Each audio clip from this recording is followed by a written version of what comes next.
Termasuk Januari itu Andri sudah didatangi rumahnya di Sukabumi. Bahkan di Sukabumi. Jadi bapaknya cerita ada beberapa kali orang datang dari Jakarta, pengen nemui bapaknya, nggak jelas siapanya, tapi karena nggak berhasil ketemu, udah gitu. Saya mendengar kabar dari teman-teman di Wisma Kontras. 3 hari sebelum peristiwa juga sudah ada orang-orang yang nunggu di Wisma. 3 hari sebelum. 3 hari. Nah, itu Dan itu bukan warga sekitar di tempat tinggalnya Andri. Tapi yang tadi mungkin yang menarik bahwa ini selalu terorganisir Pola, itu ya. iya, Bahwa jadi ada pola. Ini setiap pola itu meninggalkan jejak. Oke. Iya. Nah, setiap jejak yang dicoba dihapuskan akan meninggalkan jejak-jejak berikutnya. Itu rumusnya. Rumusnya begitu. Iya. Nah, kita sebenarnya menelusuri jejak-jejak itu. Bagi masyarakat sipil seperti YLBHI, Kontras itu nggak ada istilah takut pada akhirnya. Karena ini adalah harapan masyarakat, nggak ada lagi yang mau bicara selain kita-kita. Ya, dan ini mandat lembaga sejak awal. Jadi ya bagi saya contohnya, saya ketika bergabung ke YLBHI itu adalah udah jalan pedangnya kita gitu. Jalan kehidupan kita di ruang-ruang sunyi melakukan advokasi. Walaupun pertama nggak ada kepastian untuk kesejahteraan misalnya. Yang kedua misalnya ancamannya tinggi, ya kan. Tapi ya itu yang ya itulah. YLBHI di situ perannya emang. Kontras di situ. Kontras lahir ketika 98 banyak sekali penculikan aktivis, kekerasan di mana-mana. Halo sahabat Kompas, kembali lagi di Gercep Gerak Cerita Politik bersama saya Agnes Theodora. Saya Nikolaus Sarbowo. Nah, hari ini apa yang mau kita bahas nih, Bro? Kita belakangan ini kan mendengar ada serangan teror ya yang dialami oleh ya teman di Kontras, Mas Andri Yunus. Nah, mungkin ini bukan yang pertama dan sempat terjadi kan ya sebelumnya. Sudah berentet banyak ya, aktivis kena, jurnalis kena. Iya, dan tentu mungkin di awal kita prihatin ya atas serangan itu dan berharap agar Mas Andri Yunus cepat kembali pulih lah ya. Yes. Yang sekarang dalam penanganan medis. Oke, sekarang kita sudah kehadiran siapa, Mbak? Nih, sekarang sudah kehadiran tamu yang pas banget nih untuk kita tanya-tanya ya tentang apa intimidasi dan teror yang belakangan dirasakan oleh para aktivis. Jadi sudah ada Mas Isnur, Ketua YLBHI. Selamat datang Mas, terima kasih. Terima kasih, sudah Mas Niko, udah meluangkan di waktu. sini. Ya. Mas, ini mungkin berkaitan dengan tadi, langsung aja Mas, kasus Mas Andri Yunus itu. Memang benar nggak sih, memang sudah dibuntuti sebelumnya untuk dilakukan teror itu? Atau seperti apa gitu ceritanya? Jadi kalau Andri ya, kasusnya ini kan terutama mencuat setelah dia dan tim advokasi untuk demokrasi itu menerobos ruang pertemuan tertutup bahas undang-undang TNI di Fairmont tahun lalu. Setelah itu ancaman buat Andri dan Kontras meningkat. Baik ancaman via WA, via sosial media, ke kantornya langsung gitu. Beberapa kali kantor itu kita sudah publikasi juga. Kayak semacam dilewati oleh kendaraan tempur. Kendaraan tempur dan sengaja dia foto-foto lewat gitu. Berulang kali gitu. Itu berulang kali? Dengan bobotohan AC yang harusnya ngapain lo jalan kecil di Kuitang gitu. Ingin menunjukkan bahwa we are watching you gitu kan. Termasuk Januari itu Andri sudah didatangi rumahnya di Sukabumi. Bahkan di Sukabumi? Jadi bapaknya cerita ada beberapa kali orang datang dari Jakarta, pengen nemui bapaknya, nggak jelas siapanya, tapi karena nggak berhasil ketemu, udah gitu. Tapi orang sekitar tahu nih siapa, aneh nih gitu, dicari-cari Andri ini gitu. Itu atas alasan apa Mas kalau pas mencari? Ya kita sih melihat ini pola yang sebenarnya sering terjadi sama orang-orang yang kritis. Terjadi pada pembela hak asasi manusia, kepada jurnalis, kepada pegiat anti korupsi, orang yang menjaga lingkungan hidup, itu kan sering di mana-mana. Dan ini meningkat kan kejadian misalnya wartawan Jubi di Papua dibom kantornya, yang di Sumatera Utara dibakar rumahnya. Tempo juga dikirimin kepala babi gitu. Terus ada beberapa influencer kan DJ Doni, Sherly, Iqbal Damanik ya kan dikirimin juga bangke-bangke gitu. Akademisi bahkan juga ya, Prafuceng ya. Sama kan juga dulu pendiri Kontras juga Munir kan dibunuh kan, bahkan diracun karena aktivitas kegiatan yang bagi saya itu sangat kejam. Karena mereka ini kan sebenarnya dalam posisi kesehariannya, kelembagaannya pembela kita, pembela masyarakat.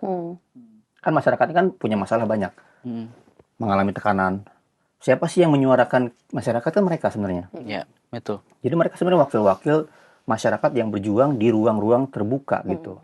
Karena apa? Karena wakil kita di DPR kurang bersuara, nggak kritis gitu. Iya. Ruang-ruang pengadilan nggak menjadi ruang pemulihan yang baik. Iya. Nah, justru ketika mereka bersuara, mereka kritis, kemudian dibungkam Malah, gitu. Bahkan sampai banyak yang meninggal kan. Temuannya kita itu dalam 4 tahun terakhir tuh angkanya makin meningkat. Dan makin caranya makin Macam-macam. mengerikan Oke. gitu. Teror tuh makin meningkat tuh. Malah itu Dan makin eksplisit gitu ya Dan bentuk semuanya nggak terornya ya. diungkap problemnya itu. Iya. Sampai sekarang serangan ke Tempo ke para influencer itu ada nggak yang diungkap? Nggak ada. Nggak ada ya. Padahal CCTV-nya ada, wajahnya terekam.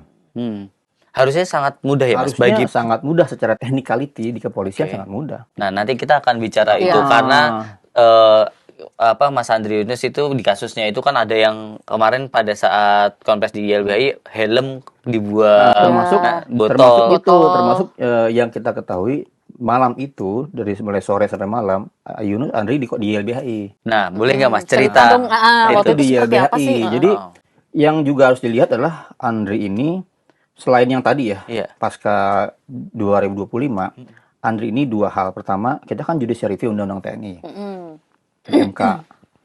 Nah, dia sebagai saksi di MK. Dan itu viral juga. Dijadiin bulian atau serangan digital di sosial media buat dia.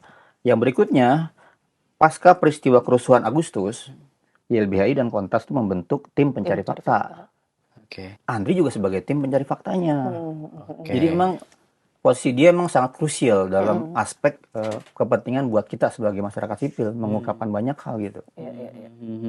Jadi dia memang sedang menangani Iya. beberapa Nah, yang di YLBHI malam itu bicara soal apa tuh Mas? Podcastnya. podcastnya soal remilitarisasi gitu dan judicial review dan TNI kan lagi judicial review kan. Oke. Nah, pas kami cek di CCTV-nya rupanya orang-orang itu sudah menunggu sejak sore hari di YLBHI Di depan. di depan. Jadi ketika dia Motor pulang gitu, Mas? motor. Jadi Itu ketika tappingnya malam. malam. Jadi ketika dia pulang, orang-orang ini juga pergi berangkat. Nah, Oke. orang-orang itu sama nggak dengan yang Yang- Nah, kalau Yang pakai nyiram. temuannya kepolisian, kan polisi bilang tuh. Iya. Jadi orang-orang ini ada 4 orang, Iya. mungkin 2 motor ya. Heeh. 2 motor ini kemudian mengikuti Andri ke SPBU. Oke. Diikuti tuh SPBU. Heeh. Sebagian lagi nunggu di Cikini. Oke. Jadi makanya ketika kita lihat CCTV-nya, Heeh. sebenarnya kan ketika kejadian penyiraman itu ada kode yang diberikan oleh di situ. Jadi bukan hanya dua yang balik Yang arah, balik tapi ada motor lainnya juga mencoba menghambat pergerakan di situ. Mereka saling Kasih kode. Jadi kode. eksekusinya oleh 2 orang, tapi ada 1 tim lagi di situ. Artinya apa? Artinya itu terencana, terkoordinir, terlatih. Iya. Iya. Dan saya sih yakin kamera-kamera di Jakarta ini kan banyak ya. Iya. Jangan-jangan nih pergerakan Andri dari siang hari, dari pagi hari juga sudah terekam diikuti oleh orang ini. Ada indikasi udah kayak dari beberapa hari sebelumnya juga Kemarin di gitu nggak sih? Saya mendengar kabar dari teman-teman di Wisma Kontras. 3 hari sebelum peristiwa juga sudah ada orang-orang yang nunggu di Wisma. 3 hari 3 sebelum. hari. Nah, itu Mas. Dan itu bukan warga sekitar di tempat tinggalnya Andri. Oh. Nah, itu saya dapat kabar itu. Jadi emang Andri sudah diincar nampaknya untuk diserang, tinggal nunggu lengahnya kapan. Lengahnya Tapi itu kapan? nggak ketahuan ya orangnya sama dengan yang menunggu juga waktu di depan. Lupa. Jadi si orang yang lihat ini warganya lupa. Agak gitu. lupa mukanya seperti Nggak apa. sadar, tapi dia yakin ini bukan orang sekitar gitu. Iya. Karena ini ya tiba-tiba ada orang lain kan ketahuan ya. Persis. Iya, iya. Sebenarnya polisi harusnya bisa mengambil data CCTV itu mungkin 3 hari. Jadi saya sih ngusulin ke kepolisian ya, jangan ambil hanya hari H. Oke. Iya. Baiknya ambil 3 hari sebelum. Di mana Andri itu beraktivitas 3 hari sebelumnya, CCTV kan bisa ditarik 3 hari kan. Betul. Nah, ikutin aja. Dari mulai Wisma, dia ke kantor mana rapat, gitu. Biar lebih kegali ya sebenarnya ini siapa. Jadi sebenarnya kalau bicara soal serangan terhadap pembela HAM tuh udah ada polanya sebenarnya dulu. Oh ya. Itu by operation, by Selalu ops, by by operation. ops. Munir misalnya, itu by ops. Pelakunya adalah aktor intelijen kan, aparat intelijen kan. Iya. Di peristiwa penyerangan ke Novel Aparat juga aparat juga pelakunya. Jadi yang punya kemampuan seperti itu kemampuan taktis, koordinasi, keberanian, Hmm. bahkan berupaya menghilangkan bukti. Oke. Di kasus Munir kan saksi banyak yang meninggal. Meninggal. Di kasusnya Novel juga dikaburkan Dikaburkan. bukti-bukti itu. Nah, kalau yang ini Andri ini Nah, makanya di peristiwa Andri, pas malam itu saya dapat kabar, saya langsung meluncur ke RSCM, tapi di saat yang sama saya langsung melapor secara lisan dulu, koordinasi dengan orang-orang di kepolisian Polda Metro yang saya kenal. Oke. Saya bilang tolong cepat bergerak dan amankan semua bukti sekarang juga. Karena kemampuan seperti ini punya kemampuan untuk menghilangkan bukti. Oh, Mas sudah mengantisipasi itu Langsung, ya? ya langsung, tanpa formal prosedur ya. Iya, iya. Akhirnya malam itu makanya jam 1 atau jam setengah 2 kepolisian sudah bergerak. Satreskrim Jakarta Pusat Oke. sudah ke TKP. Oke. Cepat hitungannya berarti. Makanya di hari yang sama semua udah diambil sama mereka. Hmm. Gitu. Nah, itu sih. Dan katanya itu juga, ya kenapa bisa akhirnya botol dan lain-lain tadi nggak ketangkep juga untuk diambil ya, Mas? Kalau saya saksi ya yang Jadi nemuin ya? gini, kan juga di kami ini di masyarakat sipil juga punya kemampuan investigasi. Oke. Jadi memang kami juga sejak awal mengamankan bukti-bukti itu. Kami meminta CCTV kepada warga. Kami menelusuri jejak kaburnya orang ini. Karena sejak dulu kami nggak percaya sepenuhnya dengan investigasinya polisi. Iya. Di kasus Novel misalnya, kami bertarung. Kami juga menyajikan ahli-ahli yang kami punya, ahli forensik, ahli digital, ahli CCTV. Kami juga kita buat shadow gitu, bayangan. Di tim pencari fakta masyarakat sipil ya. Karena seringkali pemerintah, polisi, negara ini nggak serius atau punya hambatan psikologi atau politik lah dalam pengungkapan gitu. Berarti ini kalau yang tadi Mas cerita soal sudah ada indikasi dia dikuntit dari beberapa hari sebelumnya, ada yang menunggu di itu informasi yang didapat dari hasil penggalian teman-teman masyarakat sipil. Ini ya pada akhirnya saya mohon maaf juga gitu, pada akhirnya kita di situ lengah gitu.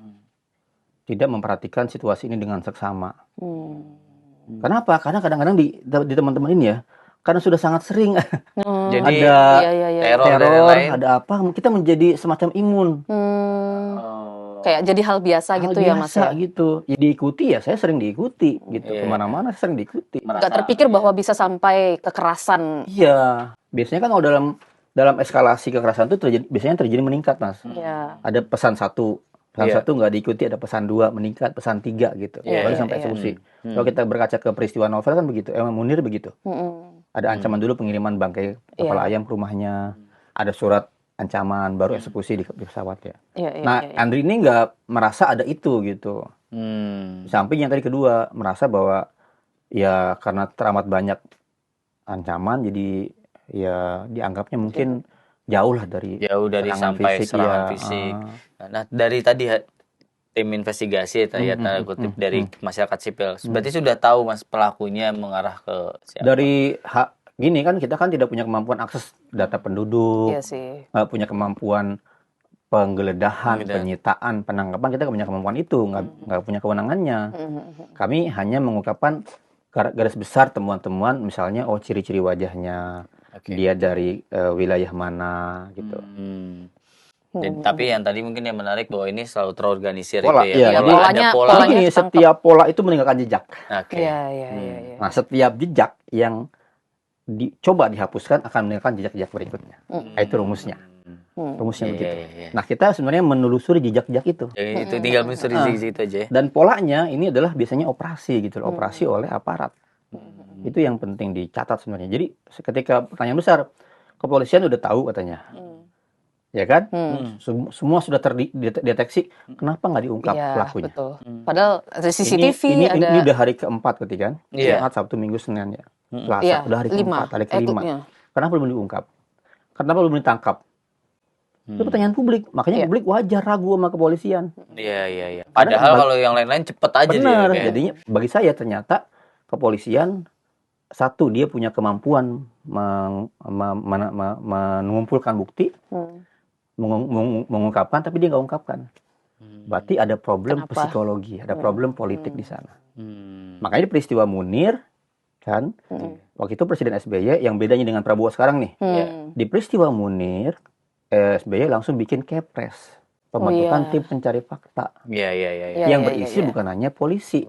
Di sana ada Retno Marsudi, Kenapa? Karena untuk memecah kebuntuan Polisi. politik itu. Dan dorongan serupa Mas sampaikan untuk Andri Yunus ini. Makanya kita mendesak sebenarnya ya Prabowo atau Prabowo ambil langsung. Prabowo yang mengumumkan bisa juga. Bisa betul. Jadi kayak ada dukungan politik, Iya. polisi lu kerja yang Iya. benar tuntas. Misalnya kalau gitu dia ya. menyangkut lembaga lain, misalnya di luar kepolisian atau di kepolisian sendiri misalnya, bagaimana?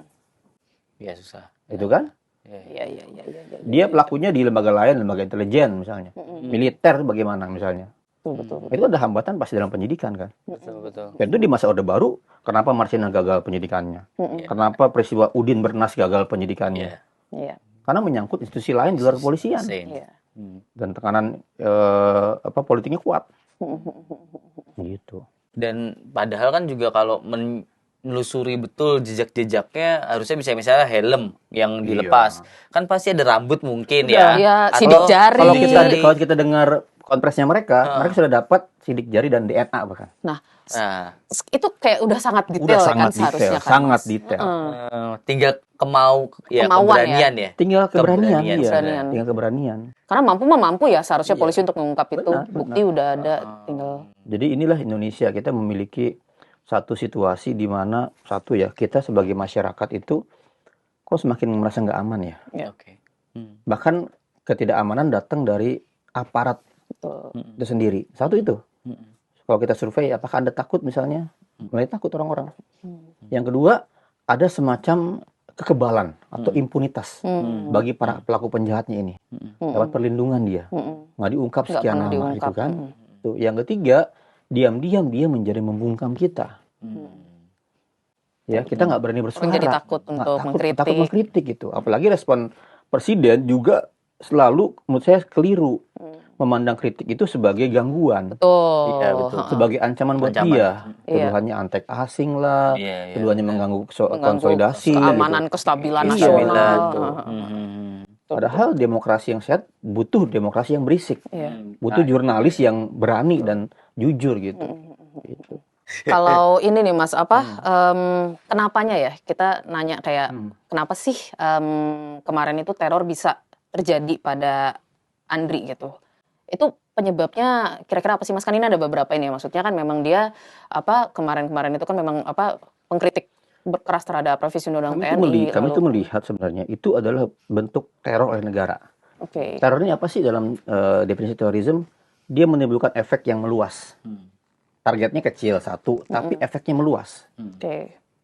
Dan sosok yang diserang adalah sosok simbol yang dianggap paling berani. Gitu. Itu menimbulkan chilling efek buat kita semua. Jadi fear mongering buat kita semua jadi besar gitu. Besar. Bagi sini adalah bagian dari state terrorism yang dilakukan oleh mereka. Oke. Gitu. Yang kedua, bagian dari menghentikan upaya kerja-kerja Andri kontras masyarakat sipil untuk membongkar sesuatu lebih lagi. Iya. Karena peristiwa ke Andri ini bagi saya ketika serangan gas air keras itu ke wajah, Iya. itu niatnya membunuh. Karena bisa pernapasan itu ya. Ketika air keras ini masuk ke pernapasan, terus dia terhirup oleh paru-paru, paru-parunya kebakar, mati. Jadi emang makanya pasal yang mau diarahkan Makanya kami mendesak ini adalah percobaan pembunuhan Betul. sebenarnya. Bukan sekedar mencelakai. berat. penganiayaan berat ya Iya. kalau di polisian ya. Penganiayaan berat. Kami usul pakai pasal perencanaan pembunuhan. Gitu. Harusnya sih standar awalnya adalah perencanaan pembunuhan. Iya. Dan unsur-unsurnya itu terpenuhi semua, Mas. Iya, dia percobaan. Dan itu sangat kentara juga ya, Makanya terlihat. kan kalau kita baca statementnya RSCM, itu dia dalam kondisi yang akut, sangat akut bahasa RSCM itu. Berarti sangat akut itu artinya apa? Situasinya sangat berbahaya sehingga membahayakan nyawa. Iya. Harusnya dia baik rangka kesehatan harusnya kalau kepolisian ini. Jangan bikin pasal sendiri. Tanya dokter forensik. Mas, kalau melihat tadi teror yang berulang itu ya, itu apakah ya ke influencer, jurnalis dan lain-lain, ada indikasi pelaku yang sama? Nah, jangan-jangan ketika sebelum-sebelumnya nggak diungkap, sebenarnya ketahuan siapa pelakunya, itu punya pola yang sama berarti. Jangan-jangan aktornya juga sama. Oke. Kenapa aktornya sama? Sama-sama nggak diungkap. Iya, Sama-sama punya hambatan politik di sana, Politik di Betul, sana. betul. bukan hambatan teknis. Karena itu mendorong juga tadi Mas ya, tim pencari independen dan lain-lain. Persis. Tapi memang ada indikasi kesamaan pola dan kesamaan aktor itu maksudnya terlihat secara gamblang gitu ya Mas ya dari beberapa kasus-kasus yang influencer, aktivis, jurnalis Semuanya gitu melihat praktik, pola-polanya semua mengkritik tata kelola pemerintahan. Apapun itu kan Iya. beda-beda kan ada Iya. yang waktu itu bencana Sumatera, ada Iya. yang revisi Iya. undang TNI. Di sana ruang yang kita lihat sebenarnya ada arogansi pemerintah ya yang nggak mau denger. Terus ada ruang di mana pendekatannya semua sistem militeristik. Dari mulai Tempo bisa kita lihat nih lagi bahas apa nih kritik RUU yang mana. TNI juga kan waktu itu kan yang Masuk yang di bencana juga. Yang ketiga adalah kita melihat semacam kok pengelolaan tata kelola pemerintah ini nggak menggunakan data pengetahuan yang benar berbasis sains gitu. Iya. Kan penanganan bencana atau rumusan-rumusan dalam undang-undang itu kan ada teorinya, ada pengetahuannya. Betul. Tapi kan nggak dipakai, disingkirkan. Akhirnya terserah bapak kan, Iya. asal bapak Asal senang. senang. Dan itu sering banget sih. Dan memang sekarang problem Persis, kita misalnya kayak tata MBG, kelola yang MBG berantakan bayangkan. sih dimanapun. Semua orang udah teriak ahli gizi, Iya. ahli pendidikan, ahli demografi, Betul. ya kan bahkan ahli makanan aja dikritik semua, tapi kan nggak Tapi terdengar, tidak didengar. nggak menembus ruang-ruang perubahan kebijakan gitu. Dan ini membuat masyarakat sipil menjadi semakin sulit, Mas, dengan situasi tadi pemerintah yang Yang lebih sulit bagi saya masyarakat. Lebih sulit orang-orang yang keracunan itu lebih sulit loh, ya kan? Lebih dari 9.000 orang keracunan anak-anak.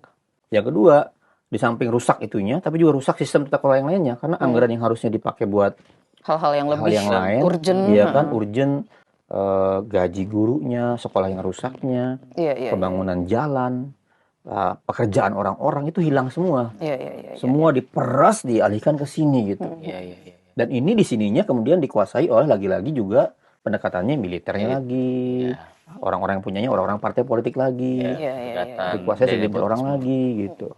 Segitu antinya gitu ya terhadap kritik dan itu membuat ini enggak ya selain pemerintah yang mungkin dalam tanda kutip sulit mendengar tadi dengan terus ancaman teror itu gimana sih Mas suasana kebatinan masyarakat sipil? Bagi masyarakat sipil seperti YLBHI, Kontras itu nggak ada istilah takut pada akhirnya. Karena ini adalah harapan masyarakat, nggak ada lagi yang mau bicara selain kita-kita. Iya. Ya, dan ini mandat lembaga sejak awal. Jadi ya bagi saya contohnya, saya ketika bergabung ke YLBHI itu adalah udah jalan pedangnya kita gitu. Jalan kehidupan kita di ruang-ruang sunyi melakukan advokasi. Walaupun pertama nggak ada kepastian untuk kesejahteraan misalnya. Yang kedua misalnya ancamannya tinggi. Iya kan? Tapi ya itu yang ya itulah YLBHI di situ perannya emang. Kontras di situ. Kontras lahir ketika 98 banyak sekali penculikan aktivis, kekerasan di mana-mana. Makanya kan yang berhasil membongkar penculikan aktivis ya Kontras, Munir. Iya. Dan di kasus penculikan aktivis terbongkar siapa pelakunya? Tim Mawar. itu ya. Iya kan? Tim Mawar pelakunya. Iya. Yang sekarang dapat kejayaan baru di mana-mana. Berarti sekarang kayak ekstra hati-hati ya Mas ya teman-teman aktivis pasti dalam Ya, beraktivitas jadi sehari-hari makanya itu. di samping kita nuntut negara, tapi juga kita harus punya pesan kepada kita semua nih. Kita harus meningkatkan kapasitas kita untuk menilai resiko, gitu, mengurangi ancaman seperti apa. Karena kan juga nggak cuma buat diri dia, tapi keluarga ya, Mas. Keluarga Ya, juga, iya, agak betul, repot tadi. tuh itu sebenarnya. Andri ternyata bapaknya ya yang didatengin itu ya tadi. Iya, di kampungnya. Agak repot sih. Andri kan belum berkeluarga dia. Iya. Jadi makanya orang tua jatuhnya Ke orang Yang tua. disasar orang tuanya. Tapi kan gini loh, kita sekarang menemukan sebuah gejala di mana kan generasi muda mereka nih, generasi yang harapannya di masa depan menjadi pemimpin bangsa. Iya. Nah sekarang mereka di masa muda, mereka menghadapi seperti ini. Iya. Artinya apa? Kita sebenarnya sedang menutup harapan masa depan untuk Indonesia lebih baik. Sekarang buruk nih, udah buruk, udah kayak gini situasinya. Terus orang-orang yang bersuara, orang-orang yang calon pemimpin masa depan diteror, dikriminalisasi, dipenjara, dibungkam. Artinya apa? Kita menutup masa depan. Dan mau jadi apa perbaikan ntar nggak ada. Jadi generasi ke depan bukan generasi yang berani bersuara, tapi generasi yang diam bungkam. Itu pesannya sebenarnya. Efeknya apa Mas? Efeknya bukan Indonesia emas, tapi Indonesia cemas dan gelap ke depan. Gitu, Iya. gelap itu. Mas Iya, BTW itu kan tadi kan Andri itu kan kejadiannya setelah tapping podcast ya. Tapping podcast remilitarisasi. Boleh cerita nggak sih Mas itu podcastnya sebenarnya ngebahas apa podcast sih kan waktu itu? nggak Terus kayak terbuka. Eh, Podcast kan nggak terbuka. tapping kan itu. tapping kan? Apa tadi mungkin Nggak ada undangan buat publik juga. Iya, Jadi iya, sebenarnya iya. kalau saya tapi sih jadi dirilis. kalau saya sih menilai bukan karena itu, tapi karena peristiwa-peristiwa sebelumnya. Sebelum-sebelumnya. Cuman kayak momentumnya ada nih Iya. gitu ya. Dan ini Tapi pulang mereka bisa malam. tahu aja gitu kalau Dan akan Andri kan tapping. orang yang konsisten membuka tentang represivitas aparat. Iya, iya. Tuh. Udah jelas pesannya gitu Dia ya. kan udah 10 tahun di Kontras itu, hampir 10 tahun Iya sih. di Oh, dia dunia. 10 tahun ya? Dia kan lulus kuliah 2016. Oh, iya. Terus dia sempat di LB Jakarta sebagai asisten, terus di Kontras. Dia udah 10 tahun dia sebagai pembela HAM. Iya. Dan mungkin udah kebaca, Mbak. Mungkin Iya, dari pesannya. Terus juga dia di-delete kan, wah nih kayaknya nih malam ke situ pulang dari Karena sini. udah dikuntit juga ya, jadi Dikuntit tadi kan. Iya. ketahuan. Mungkin. Kan sebenarnya gini, kejahatan itu bukan hanya karena niat ya, tapi karena momentum, peluang. Iya. Mereka para pengecut ini itu kan semacam punya momentum atau peluang. Kemarin nyerang Tempo nggak ada apain. Apa-apain. Nah, itu malah jadi ini nggak ada menemukan. apain. Ya. Mhm. Dia kayak meningkat gitu kemampuan atau keberaniannya. Iya. Makanya itu saya ketika melihat si orang yang melakukan penyiraman, ini orangnya ceroboh atau jumawa ya? Kan nggak pakai helm yang di belakang itu. Iya. Seberani itu Seberani ya. itu. Iya. Pertanyaannya berani atau dia ceroboh? Kalau saya lihat yang kedua. malah. Berani, Ceroboh. Enggak, dia seberani itu. Oh, Dia seberani cuek itu, aja, dia ah. merasa aman. aman-aman saja. Ini kan perintah tugas. Ya udahlah, apapun. Eksekusi aja gitu, amankan aja gitu. Iya. Cuek loh. Kan dia tahu, harusnya dia bisa mengukur dong. Iya, Ada iya. semua perangkat negara Pakai memantau. masker atau apa Iya, ya, mesti kan dia sudah mengukur. Tapi emang ya Berarti dia punya keberanian ekstra untuk melakukan. dan orang mungkin yang bertanya-tanya podcastnya tapi jadi tayang, Mas. Jadi, iya. cuman kita kan butuh concern juga. Eh, Kita butuh concern Concern kesediaan dari ya. Mas Andrinya ya. Gitu. dari mungkin yang teman-teman bertanya-tanya juga gimana kondisi Mas Andri sih, Mas, Saat sekarang? ini. Dia dalam perawatan yang sangat intensif. Makanya dia di ruang HCU. Iya, High Care high- Unit. iya. Jadi benar-benar nggak boleh dikunjungi. Oke. Oh, jadi belum ketemu lagi nih ya, Mas ya? Jadi dia kita hanya dari jauh aja moto gitu kan. Dan dia sudah mengalami beberapa kali operasi. Untuk matanya. Operasi untuk wajah, Oh. untuk badannya, matanya gitu. Ditangani oleh 6 unit di kedokteran itu. Dari mulai mata, terus dari mulai spesialis kulit, ya kan apa namanya operasi, terus apa namanya tenggorokan, Iya. telinga Ngaruh juga tenggorokan, soalnya. terus organ dalam juga. Jadi saya sih melihat RSCM profesional ya. Profesional ya untuk itu ya. Di malam itu ketika kejadian di langsung UGD, saya temenin masuk itu dokter tuh udah banyak, 20 dokter langsung Oh, langsung pada ini observasi. ya. Karena mungkin ada perintah presiden juga kali, Mas. Mereka ada concern. Iya, tapi kan situasinya emang segawat itu situasinya malam itu di UGD kan. Iya. Itu ya. Bajunya aja melepuh. Yang jaketnya dan lain-lain itu Bajunya ya. itu bajunya melepuh sih. kayak Kebakar gitu. kayak gimana sih kalau kayak dibakar gitu. Sekeras Saking itu, kerasnya iya, gitu. saking kerasnya. Terus si motor kan ada speedometernya ya. Aha. Ada speedometer, ada kemudian helm. Itu melepuh juga plastiknya. Gila, ngeri sih. Sangat korosif gitu. Iya. Dan Kayak apa sih, kayak apa namanya kalau spons itu apa namanya yang putih-putih ini, styrofoam. Styrofoam. Dibakar sama disiram air yang panas Iya. kayak gitu melepuh. ngeri banget. Kalau dari keluarga bilangnya gimana kondisi Mas Isnur saat ini? Mas Andri. Ya keluarga sama-sama mantauan kita. Jadi yang jagain udah keluarga dan juga anak-anak. Nah, tadi kan kondisinya sampai melepuh dan itu sebenarnya terlihat juga kan di video CCTV kan dia sampai ngelepas baju. sakit Iya. Sampai merahnya tuh kelihatan loh. Kan Iya. kulit itu kan pusat titik rasa saraf di mana-mana. Maka ketika seluruh tubuh semua ada titik sarafnya disiram air, itu penderitaannya ngeri banget tuh, sakit banget asli. Banget sih dia sampai ngelepas helm. Iya. Itu banyak Baju. orang-orang ngeliat tuh. Sebenarnya udah bener tuh dia apa namanya buka baju. Jadi kan kalau kita baca-baca tuh nasihat dokter segera buka Emang baju. harus langsung buka ya. Tapi emang kalau yang saya nggak tahu tuh apakah dia juga menyiram air. harusnya gimana, Harusnya Mak? Harus menyiram. siram air cepat. Oh, 20 menit, pertolongan setengah jam pertamanya gitu. ya. Waktu novel tuh kenapa novel ada selamatnya sedikit karena Langsung. dia langsung disiram air, dia punya kesadaran nyiram air itu. Oh. Ya mungkin itu juga panik ya Mas situasinya. Kan di situ Ya, nggak salah apalagi tuh itu ada sambil kali ya. di jalan. Ada Iya. tempatnya tuh ya Iya. nggak proper untuk Dan mencari. gini loh, orang itu masyarakat kan bingung. Mm-mm. Tiba-tiba ada datang orang Iya teriak-teriak, kelihatan kan orang ini kenapa ini? ada apa kan pasti orang bingung. Iya. Jangan-jangan tawuran, jangan-jangan dibacok atau apa gitu kan. Heeh. Oke, disiram air keras, masyarakat gimana bertindaknya? Kan cuma nunjuk-nunjuk ya nggak salah ya. Mau megang juga takut kena air Takut kena kerasnya air juga keras. gitu.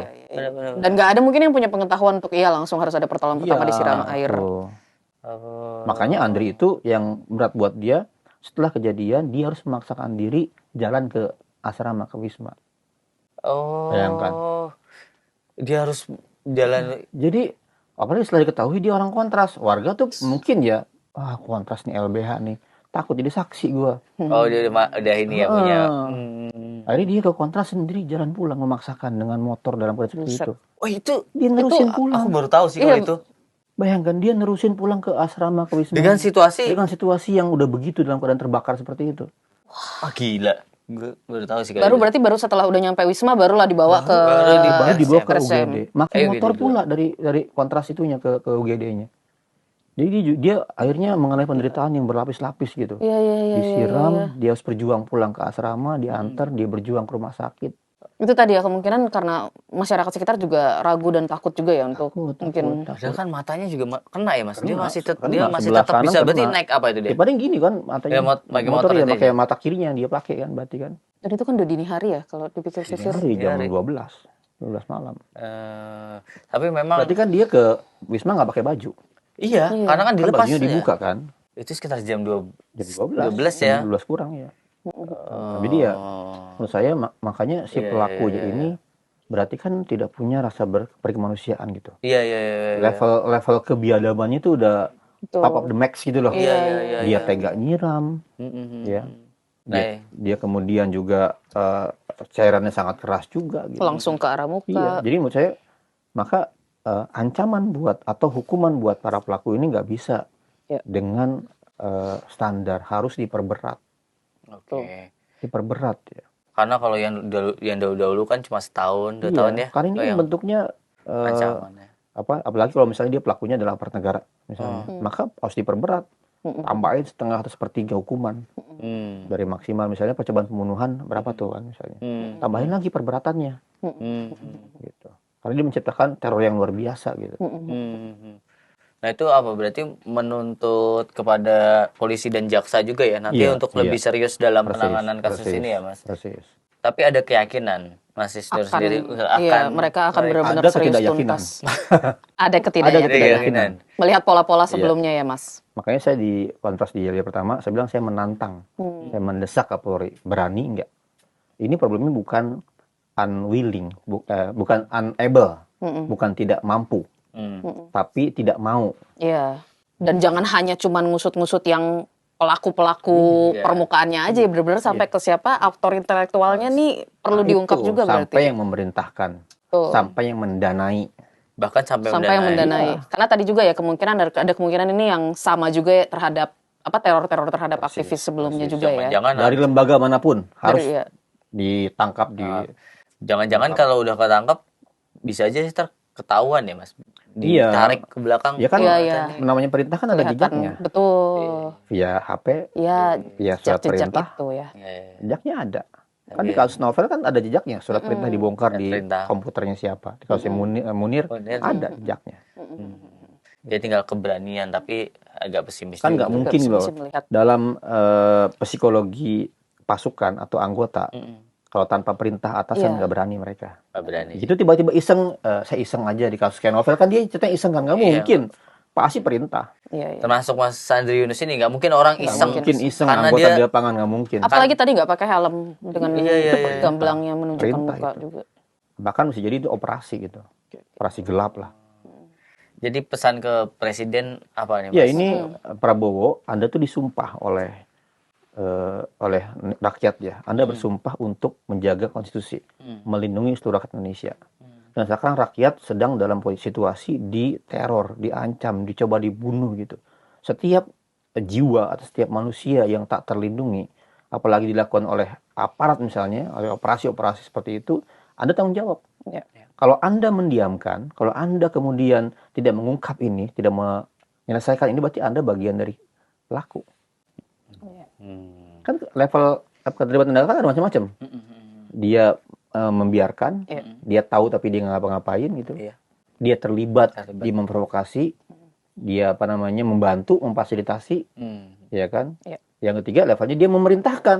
Nah ini tinggal diukur aja nih. Level keterlibatan siapa, di mana, dalam apa. Dan ada dorongan untuk membentuk tim pencari fakta seperti sebelumnya. Nah, kalau emang ada hambatan-hambatan seperti ini, seperti kasus Munir, maka kami mendorong, cobalah ditiru itu. Yang sebelum-sebelumnya ada tim pencari fakta yang mendukung lain untuk menembus masalah psikologi politik gitu. Sekaligus membuka atau mengumpulkan fakta-fakta lain. Kalau polisi kan biasanya urusan hanya ansih perkara kan, pidana kan. Tapi dalam aspek temuan tim mencari faktanya Munir, itu bukan hanya itu. Relasi-relasi struktural, ya kan, aspek sosiologisnya itu digali oleh tim pencari fakta. Jadi, karena jangan-jangan ini kan dalam konspirasi besar, operasi siapa, dan gitu. bisa menelusuri lebih jauh lah ya. Benar. Dan dalam teori pelanggaran HAM berat, yang dikejar kan sasarannya sebenarnya ada namanya teori komandonya. Siapa komando yang memerintahkannya, penanggung jawabnya, dicari itu. Jadi tidak hanya fokus pada pelaku lapangan. Iya, betul. Sebenarnya ini masuk pelanggaran HAM berat, tapi pelanggaran HAM berat kalau nggak salah ada satu unsur yang meluas, sistematis meluasnya. dan meluas itu yang agak sulit ya. Kalau nggak salah kasus Munir juga mau diusulkan itu, tapi sulitnya karena sebenarnya di situ. Kalau kita baca Munir, itu kan sebenarnya kalau dibaca ditarik bukan hanya peristiwa Munirnya. Teror itu kepada masyarakat sipil bukan hanya Munir. Jadi ancaman-ancaman itu sebenarnya banyak ke orang lain sebelumnya. Makanya saya bilang kalau ditarik ini rangkaiannya bukan hanya Andri, tapi teror kepada Serdi, kepada DJ Doni, kepada Tempo. Ini sebagai satu rangkaian peristiwa yang harus ditarik. Kalau timnya sama, pelakunya sama gimana? Berarti kan ada sistematisnya, ada. Iya, ada. Ada meluasnya nggak? Meluasnya ada. Meluasnya ada. Dan itu ntar bisa di range tahun ini kan biasanya. Meluasnya ada. Sistematisnya ada, secara struktur komando meluasnya ada. Dan kalau dengan cara pelanggaran HAM berat itu juga lebih serius ya Mas. Biasanya penanganannya oleh Komnas HAM penyelidikannya langsung ya. Ya, menarik. Oke Mas. Terima kasih banyak Mas Isnur. Kita tunggulah berarti. Tadi kan ada pesan-pesan kepada Presiden. Yang terpenting juga kita berharap sama pemirsa Kompas ya. Kita harus menjaga media-media seperti Kompas ini untuk terus bersuara. Karena harapan terakhir kita nih, harapan terakhir saya, masyarakat tuh di media. Untuk menyajikan fakta apa yang terjadi gitu. Iya, betul. Nggak ada lagi loh harapan kita, siapa lagi? DPR nggak bisa. Terus ada sumbatan juga di sana kan? Ada ya. Jadi satu-satunya memang media. Jadi masyarakat kita sipil harus jagain karena bagi saya sekarang di tengah juga informasi ini kan banyak diblurkan ya. Betul. Banyak disebar disinformasi gitu. Siapa yang bisa kita percaya gitu? Yang terverifikasi, yang punya sertifikasi dari Dewan Pers, ya media seperti Kompas gitu. Jadi kita harus dukung terus agar media ini juga jernih memberitakan dan berani gitu. Jangan takut. Mantap. Terima kasih Mas.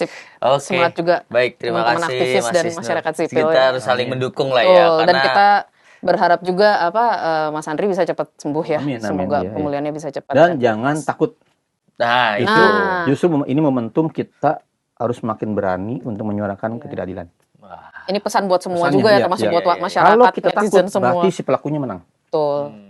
Teror itu berhasil kalau kita terteror. Iya, benar-benar. Nah, kalau kita nggak terteror, kita nggak takut, mereka gagal. Itu rumusannya. Jadi jangan takut. Oke. Terima kasih banyak Mas. Tetap keras bersuara untuk menyuarakan hal yang ada ketidakadilan dan lain-lain ya Mas. Oke, pemirsa Kompas, cukup sekian dari diskusi kita dan nantikan ulasan ya dari diskusi kami bertiga di Harian Kompas dan Kompas ID. Sampai jumpa.